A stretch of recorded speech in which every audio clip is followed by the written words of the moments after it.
Good morning, friends. Mark Holmes here with my buddy Cowboy Joe Boo, as well as Joe Bear in the house. And as always, I want to thank you all for watching, commenting, subscribing, being part of the Joe Boo Sports Report. Without you guys, as well as you ladies, you know that this literally does not work. So let's get open for business here, and let's wake up the football gods on this Championship Sunday. We have, starting at 3:30 today, we'll be live streaming the games. My man DMV is going to come by, and of course we will drown our sorrows. I won't be drinking alcohol because it's not keto, unless I start drinking like gin, but I'm not a gin guy. I just can't do gin. I'm just not, that's just not me. I'm a rum man, plain and simple. And since rum's made from actually molasses or sugar, rum's not exactly keto, but it's all good. Anyway, here we are on Championship Sunday, 26 years ago and 3 days since the Dallas Cowboys last won a Super Bowl, and it sucks. I mean, it sucks. But I feel like, and maybe I'm wrong, maybe I'm naive, maybe I'm Charlie Brown that's just thinking that Lucy's going to hold the football, but I believe we're going at least in the right direction. This offseason is going to be critical. We have a lot of tough decisions to make. We've got some time before we get into those.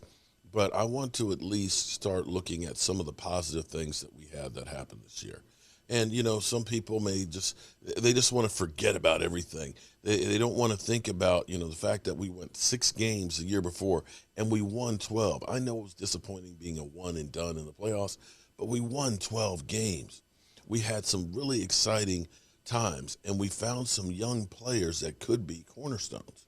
And one of those who will end up being the rookie defensive player of the year, who actually challenged, was in the conversation of defensive player of the year, a guy who did something as in have more than 10 sacks and 80 tackles, first time in like 25 years. And we think about him as a generational guy. And so what I wanted to do this morning is I actually wanted to revisit the rookie of the years the year before, who they said was going to be a game changer. Now, we don't know what Micah Parsons is going to be in the second year. I'm not dealing with Chase Young's last year. From things that I heard, Chase Young got a little bit full of himself and didn't have the same desire that he had his rookie year, and ended up being not quite in the shape. Now, I can't prove that or anything like that, but it just did not seem like the same guy. Charles Mann yesterday or 2 days ago said that he thinks that he was overhyped and that he needs help to become the player that everybody wants him to be. Forget about that. I'm only dealing with his rookie year and what he did and how people looked at it, and see if that translates to what we have with Micah Parsons. So I want to go back because he was one of the players in the top 100 last year. In fact, 61. I'm going to go through, I'm going to play this clip. Hopefully the NFL police won't get me on it, but it's really interesting to see all of the hype that was. And I want to compare what Chase Young did last year versus Micah Parsons. The Eagles, they started chipping me and Montez. What our coach tells us to do is chip the chippers. What happened that play, chipper comes, and I chip him. And basically I bounced off and used my momentum and just spin around Jason Peters. Got a sack. It was definitely a crazy play. There's the rookie Chase Young. Everything was playing. Everything was playing.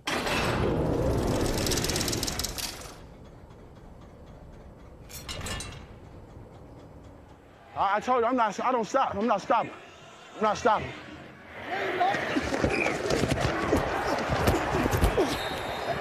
Down. I want to say he had a strip sack fumble recovery. Definitely respect him. I don't never want to lose enough games to get a guy like you. You know what I mean? Yeah. Dad, I play against you all the time. Because you got to lose 14, 15 games to get a guy look like you. Like Thomas said, he said, I don't want to get you. That means we losing too many games. I hear fumble, I get up and I see big Chase Young grab the ball with one hand and run down the field for a touchdown. My teammates, a lot of them were shocked by some of the stuff they were seeing by Chase over the year, but I've known this since Ohio State, so nothing really shocked me up until that point. That was crazy. He's just scratching the surface. You know he's going to have a chance to be a defensive player of the year one day. You know what I'm going to tell you, best on the field. I feel like Chase is going to be a nightmare, man. Let's go! Just to see how advanced he is as a rookie. Chase Young just destroyed it. For offensive tackle, you know, you kind of, ain't going to say nervous, but next year, he's going to be a totally different animal. I answer. Yeah, it's your turn. It's your turn. Man, that boy is going to be superstar. Yeah. Hurts keeps this time, and Chase Young blew it up. Hurts thinks he's going to go for the running back, and instead went right for Hurts. This is Henri. I wouldn't keep going to 99 side. He's looking like a monster out there. I knew you was pulling it. Well, you athletic, so you can make that play. Just thinking about him and Joe Burrow. 4th and goal from the 3. As a D lineman, you want to have that motor. He hustling to the ball. Tried to get to the corner of the end zone. Oh, and Chase Young just tagged him, and the ball is out. Running to the ball, that's a decision that you made with yourself. He just clobbers Joe Burrow. And I see him making that decision. And a lot of guys ain't doing that. That's a bet. He was a beast. Chase is a guy who's got all the abilities. He's going to be a really good rusher in this league. Your rookie year in the NFL, it's tough maybe to get as much production as you want. You might feel like, hey, man, I was a 12, 13 sack guy, but I just missed a couple ops, and, you know, I should have been more than I was. As the year went on, he got better and better, and you really look for next year, does that jump happen? A little blood ain't gonna hurt no lie. You're looking at Aaron Donald, you look at a Khalil Mack. In the situations of games where they're just needed to make a play, they go do something special. And I think that he's got the ability and the talent that he'll be a guy like that very soon. 4th and goal, Pittsburgh is going for it. Handoff, Snell dives for the goal line. He's stopped. He's one of those transcendent talents that comes around every blue moon. He's a Hall of Fame player just unfolding before our eyes. And was there someone who gave you all you can handle that you played this year? Okay. All right, so hopefully the NFL police don't get me on that one. If they did, then I will just kind of edit that portion out. And what you can do is just go to Chase Young NFL Top 100. And that way you can see the whole clip. Because when you saw the highlights of Chase Young last year and the things that people were saying about him, he played unreal. If we go through the numbers, I just want you to think about this. His rookie year, he had 4 forced fumbles, 44 combined tackles, 32 solos, 12 assists, 10 tackles for a loss, and 12 quarterback hits. That was really, really good. Enter this year's Rookie of the Year defense. I think it's safe to say that that's going to be the case. And what I've done is, if you actually go to Pro Football References, which is one of the stat ones that I like to use, try and use the same ones, and it seems like that one, it's just raw numbers. It's not giving you any, we think that the Cowboys' offensive line is the best offensive line in football, conjure. It is just straight up numbers, and that's where it's cool, because you can go in there and you can compare player versus player. So if you want to compare Tony Romo and Dak Prescott and stuff, you can compare those numbers, or it will actually do it for you. And so I've done the player comparison of Micah Parsons versus Chase Young. And so here's what we have. I want to just go through the numbers so we understand what we actually had with Micah Parsons.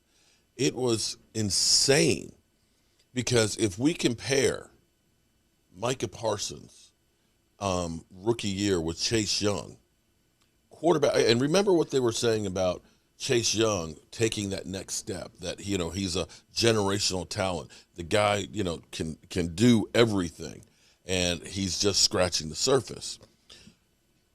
Quarterback hits. Micah Parsons had 30 quarterback hits to Chase Young's 16. If you know math, that's almost doubling what he did, right? If we look at the sacks that Micah Parsons, who was not a straight edge rusher, he was a linebacker / edge rusher. And I still think they need to go back through and do the Bo-Nose commercials with Micah. Because Micah can be, Micah, hey, I can see the ads right now. Micah is an edge rusher. Micah is a linebacker. Micah back in coverage. Micah, being the ball boy. Micah, play a quarter. It's kind of like Bo-Nose. And they used to do all these ads with Bo-Nose, and he would be doing all these different things. But here's where it's crazy. As a part-time edge rusher, 13 sacks versus 9. Chase Young, of course, has him in the forced fumbles. He's doubled them. He's got 3 versus 6. Let me go down to the tackles. This is actually a game-by-game comparison of the two of them. Micah Parsons is averaging 4 solo tackles a game versus 2 for Chase Young. Assists. Micah Parsons is adding 1.3 versus 1. Sacks per game. Micah Parsons is on a tear, almost averaging 1 sack a game at 0.8. Chase Young, who's a straight-up edge rusher, averaging 0.4. Looking at these numbers, it's insane. Oh, I didn't get all of the numbers here. Let me get tackles. Tackles. Micah Parsons had 64 solo tackles, 84 total.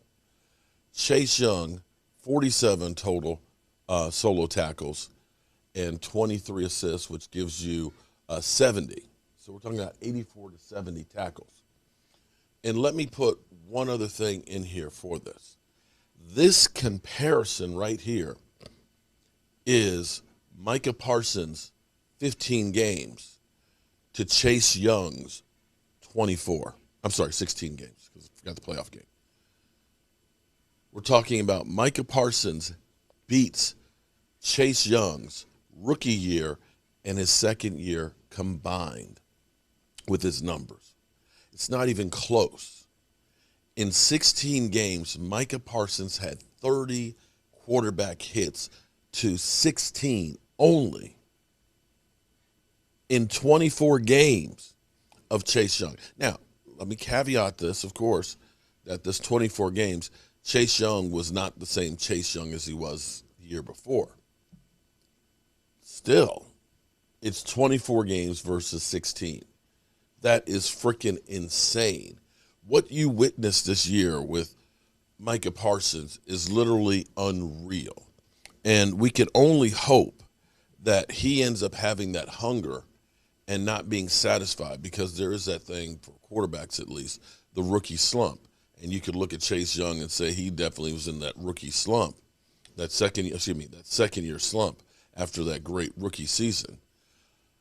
I kind of feel like Micah Parsons is becoming a team leader, and I think that he is going to become that dog, that guy who is that war daddy that Jerry Jones has been talking about.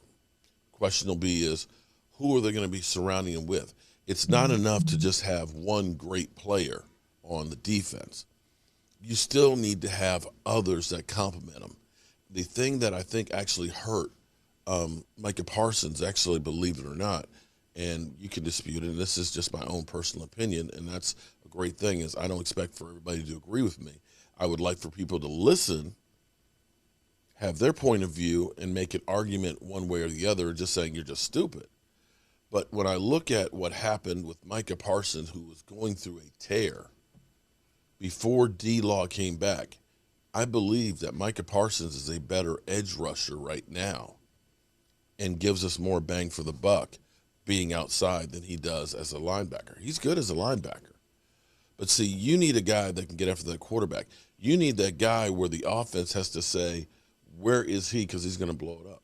You need that guy that is going to be that Lawrence Taylor player that is going to revolutionize football. Once D-Law came back, you saw the numbers for Micah Parsons being parsed down. He went from having 6 sacks in 4 games to then the next 4 games only having 1, and D-Law only having 1. So you look at that from that position where you were eating, it started starving. And this is where Dan Quinn is going to have to make hard decisions on how to use them best, because we ultimately, one play can be a game-changing play. It can be the difference of us being one and done, not winning the division, or having a chance to go to a Super Bowl. And so with that being said, I've got some work to do. I've got one of you great fans out there that sent me a picture of him and his lovely bride. They've been together since 2006, and we're doing something special for them for Valentine's. So I got to go get it designed. I got to make sure we have the heart, everything spelled right, and it looks good, so we can get that piece made and sent. So that way, bow chicka bow wow. Yeah. So with that being said, I will see you guys with DMV at 3:30, unless there's some more news that breaks on, like, say, Tom Brady retiring, not retiring, or whatever else may be going on this championship Sunday. You know how we roll. Our coach here, and as always, I want to thank you all for watching, commenting, subscribing, and being part of the Joe Boo Sports Report.